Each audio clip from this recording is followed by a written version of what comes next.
Bénisse. Ok, merci beaucoup. Hein. J'encourage. Écoutez, il y a une très bonne église à Montreuil, entre les arrêts de Robespierre et Croix de Chavaux. Il s'appelle CEP Montreuil. Tu y vas, tu regardes, tu parles avec eux, hein, parce que ce sont des vrais frères. Ce sont des vrais frères dans l'évangile. Ces gens-là, et tu viens, tu n'as pas de Jésus, eux, ils déposent leur malédiction. Ouais, non, mais eux, ils sont fidèles. Eux, ils sont fidèles à l'évangile. Je les connais. Mais ils sont pas fidèles. Ils sont pas fidèles, c'est que c'est pas quoi. Non, ils étaient sur la rue. La semaine dernière, ils étaient tous sur la rue. J'étais avec eux. Ils sont fidèles à la croix. Ils sont fidèles à l'évangile. L'évangile, ok. Oui, voilà. Alors, ils prêchent l'évangile, là, fidèlement, hein. Et donc, tu y vas avec eux. Pas de ces gens-là. Oh, non, ouais, je sais. Non, mais je parlais de l'église CEP Montreuil. Donc, c'est à Montreuil, c'est entre Robespierre et Croix de Chavaux. Il s'appelle CEP Montreuil, Centre évangélique protestant de Montreuil. En fait, moi, je fais partie de Holy God. De Holy God. Holy God. Holy God. Comment ça s'appelle? Holy God. Holy. Donc O-R. La télévision. TV. Oui. Holy God. Only God. Donc O-N. Holy. Holy. Oh, H-O-L-Y. God. Voilà, c'est quoi? C'est sur la télé? Sur la télé aussi. Je fais partie aussi. C'est un truc, une localisation, un truc local? C'est de l'église aussi. Là. Ah oui, ok. Moi, je fais partie avec Eagle Faith. Ok, donc vous êtes un membre de... Oh, ça fait longtemps. Ça fait longtemps? Pourquoi ça fait longtemps, hein? Ça fait presque plus de 30 ans que je suis avec vous savez très bien que nous sommes tous commandés à être un membre d'une église locale. Moi, je suis appelé à faire une autre église. Moi, je suis appelé à prêcher, à donner des évangiles aux pasteurs. Oui, et vous avez commencé quand? L'évangile. Oh non, quand est-ce que vous avez commencé l'autre église? Non, pas encore, je n'ai pas encore commencé. Et ça fait pour le mois de septembre. Ah ok. Ça fait combien de temps que vous vous êtes séparé d'une église pour commencer une autre? Je sais pas, mais je suis comme l'apôtre Paul. Toutes les églises, je me lève le matin, je trouve une église à côté de moi, je rentre, je prie le Seigneur, je dis ailleurs. Ouais. Mais fidèle à une église, je suis fidèle à Dieu, d'accord, mais pas à une église. Parce que j'ai fait beaucoup de reproches à plusieurs églises. Oui. Et pourquoi vous avez fait ces reproches? Parce que je comprends faire les reproches aux églises, hein. Je comprends ça très bien parce que ils font beaucoup de conneries dans les églises et puis. Bah ouais, c'est sûr, hein. Je vais pas les corriger. Je vous recommande que vous alliez voir le CEP Montreuil. Évidemment, personne n'est parfait, hein. Aucune église n'est parfaite, mais il y a des églises qui sont fidèles. Je m'en fous des églises parfaites. De toute façon, selon la Bible, il y a aucune église. De ces églises, ils étaient tous reprochés. Voilà. Ils étaient des reprochés. Et en plus, mais quand même, l'apôtre Paul a dit qu'il faut être une partie d'un corps local de croyants. Parce que sinon, on meurt spirituellement, c'est pas possible. Nous, on n'est pas fait pour être seuls. On est fait pour être en amitié. Ça, c'est l'apôtre Paul. Non, il était avec ses amis aussi. Il voyageait quoi. Tu es converti? 20 ans. 20 ans, ouais. C'est bien. Et en Amérique, il y a beaucoup des évangélistes là-bas. J'ai des amis que j'ai évangélisés à l'époque. Je sais que maintenant, ils sont des pasteurs en Amérique. Oui, il y en a pas mal. Le problème, c'est que quand on compare ça au nombre de gens qui vont à l'église, qui assistent à l'église les dimanches matins, on est très peu. On est très peu nombreux. Et ça, c'est parce que la grande plupart des chrétiens, soi-disant chrétiens, aux États-Unis, ne sont pas fidèles à la loi de Dieu. Mais ce que nous, on est commandé de faire, on est ordonné d'être partie d'une église et d'avoir une amitié vivante avec les autres croyants dans notre région. Et il y a pas mal d'églises dans la ville de Paris. Il y a pas super beaucoup, c'est pas comme à Dallas, Texas, mais il y a beaucoup, hein. Et je comprends faire des reproches parce qu'il y a beaucoup d'églises qui ont besoin d'une bonne reproche, une reproche biblique. Mais de toute façon, nous avons besoin de la comptabilité des frères et des sœurs en Jésus qui voient notre voie, qui nous regardent en nous promenant sur le chemin et qui peuvent nous aider aussi parce que parfois nous avons besoin de reproches aussi. Et nous avons besoin d'examination par les frères et les sœurs.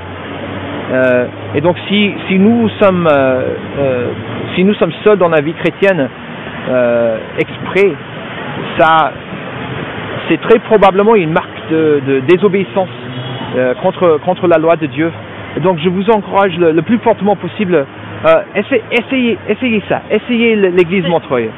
Je vais pas essayer parce que là, c'est pas une paire de chaussures à essayer si je vais essayer de me voir bien ou pas. Parce que je suis vieux dans l'évangile et tout. Je suis peut-être comme l'apôtre John. Moi, mais vous n'êtes pas un apôtre. Vous si, êtes... je suis. Non, vous êtes un chrétien, Non, mais vous n'êtes pas un apôtre. Si, je suis. Il n'y a que 12 apôtres. Vous n'avez pas lu en livre d'Apocalypse la fondation de la ville du Nouveau Jérusalem. Ouais. Il y a 12 pierres de fondation. Ouais. Et sur lesquels il est marqué les noms des 12 apôtres de l'agneau. Moi, je fais partie des 12 apôtres. Non, vous ne faites pas. C'est Paul et le 11 qui n'ont pas désobéi. Non, écoutez, mon frère, j'ai peur de vous. J'ai peur pour votre âme. Vous n'êtes pas un apôtre. Tu m'inquiètes. Vous n'êtes pas un apôtre. Tu m'inquiètes. Là, vous n'êtes pas un apôtre. Tu es sectaire. Vous n'êtes pas un apôtre. Tu es de la secte. Tu es sectaire. Vous n'êtes pas un apôtre. Si, vous ne recevez pas les révélations directes de Dieu. Si, je reçois des révélations directes. Qui sont à comparer avec le Nouveau Testament. Ah oui, qui font partie de la Bible. Qui fait partie. Ah oui, qui fait partie. Je reçois des visions.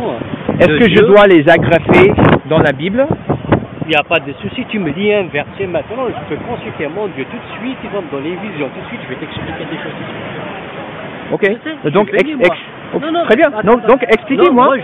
Expliquez-moi les 12 pierres dans la fondation du Nouveau Jérusalem. Expliquez-moi ça. Les 12 pierres, il parlait des 12 tribus de Jérusalem, et puis il y avait une 13e tribu de Jérusalem.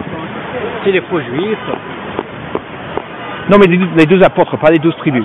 Les 12 apôtres, les 12 tribus de Jérusalem, les 12 enfants de C'est pas la même chose. Parce qu'il est marqué sur les pierres, il y a aussi les 12 tribus, et il y a aussi les 12 apôtres. Et vous êtes le 14e apôtre? Parce que Paul a reçu les révélations divines de Dieu. Moi, j'ai reçu des révélations divines de Dieu. Il faut les juger par les paroles du Nouveau Testament. Il faut les juger. Moi, je ne change aucun iota Toutes de la parole de Dieu. Toutes choses sont à être soumises à la parole de Dieu. Moi, je ne change aucun iota de la parole de Dieu. Tout ce que je reçois de Dieu, je te le dis. Très bien. Si vous voulez entendre la voix de Dieu, vous lisez ça. C'est quoi les 12 pierres? Pourquoi vous fermez le livre du Nouveau Testament? Pourquoi vous fermez la Bible? Non, je ferme la Bible. Je l'ouvre pour l'étudier. Sacré.